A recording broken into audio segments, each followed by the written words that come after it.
ఓం శ్రీమాత్రే నమః. అందరికీ నమస్కారం అండి. స్వాగతం సుస్వాగతం మన ఛానల్కి.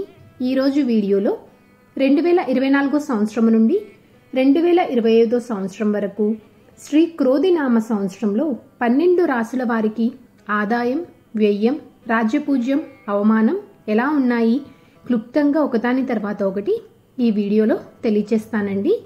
అలాగే ఏ నక్షత్రాల వారు ఏ రాశి వారికి చెందుతారో కూడా ఈ వీడియో ద్వారా తెలుసుకుందాము. మొదటిసారిగా మన ఛానల్ని ఎవరైనా చూస్తుంటే ప్లీజ్ సబ్స్క్రైబ్ చేసుకుని పక్కన ఉన్నటువంటి బెల్ ఐకాన్ని యాక్టివేట్లో పెట్టుకోవడం ద్వారా నేను ఏ వీడియో చేసినా మీకు నోటిఫికేషన్ ద్వారా వచ్చేస్తుందండి. వీడియోని స్కిప్ చేయకుండా పూర్తిగా ఎండ్ అయ్యేంత వరకు చూడండి. అప్పుడే మీకు పూర్తి సమాచారం అనేది తెలుస్తుంది, అర్థమవుతుంది కూడా.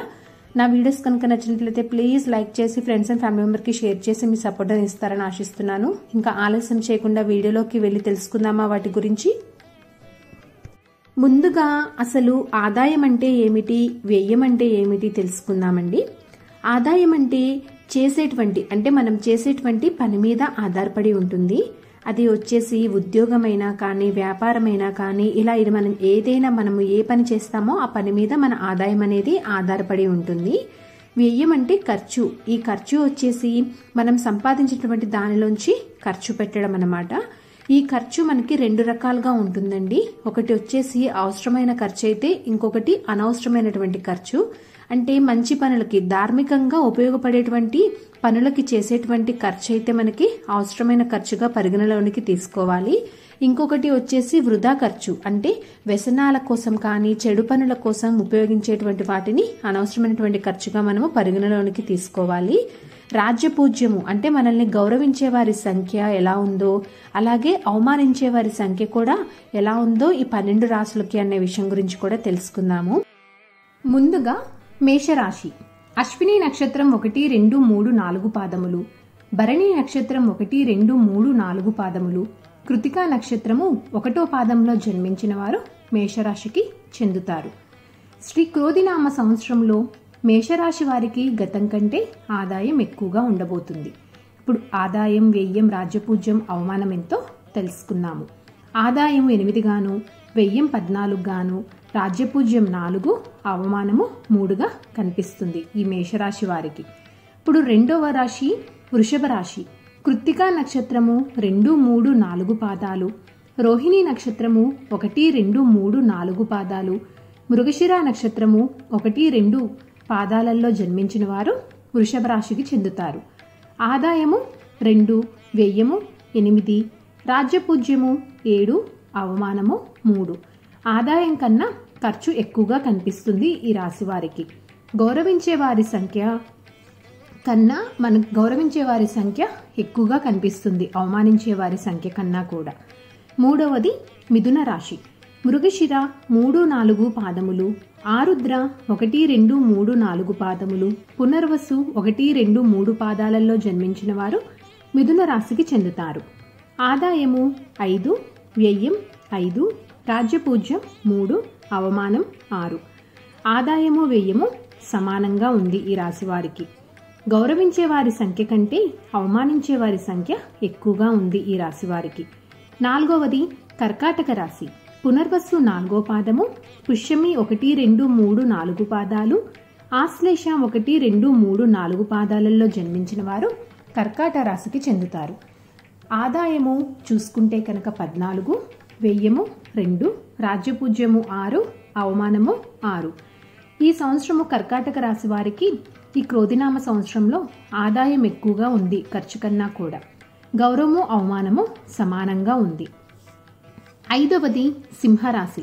మక 1, 2, 3, 4 పాదాలు, పూర్వ పాల్గొని 1, 2, 3, 4 పాదాలు, ఉత్తర పాల్గొని 1వ పాదంలో జన్మించిన వారు సింహరాశికి చెందుతారు.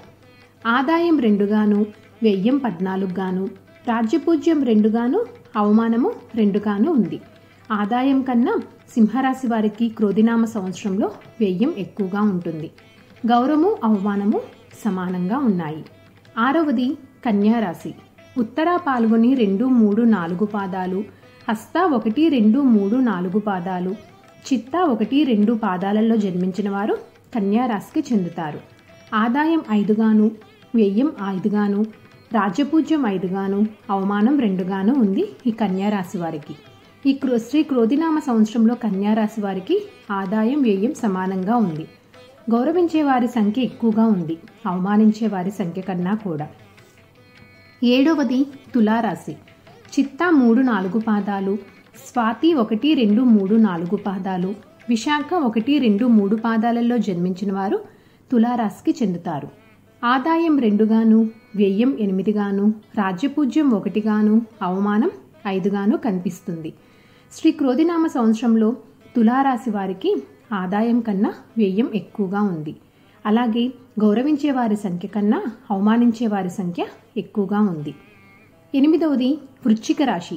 విశాఖ నక్షత్రం 4వ పాదం, జ్యేష్ఠ నక్షత్రం 1, 2, 3, 4 పాదాలు, అనురాధ నక్షత్రం 1, 2, 3, 4 పాదాలలో జన్మించిన వారు వృశ్చిక రాశికి చెందుతారు.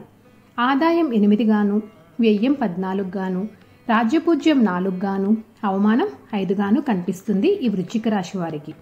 శ్రీ క్రోధినామ సంవత్సరంలో వృశ్చిక రాశి వారికి ఆదాయం కన్నా ఖర్చు ఎక్కువగా ఉంటుంది.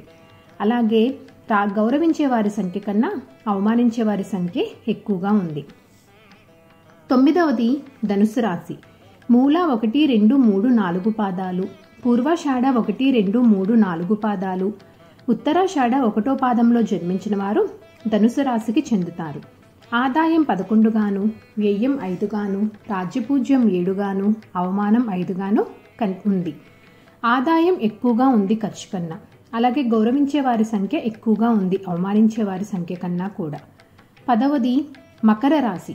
ఉత్తరాషాఢ 2, 3, 4 పాదాలు, శ్రవణం 1, 2, 3, 4 పాదాలు, ధనిష్ట 1, 2 పాదాలలో జన్మించిన వారు మకర రాశికి చెందుతారు.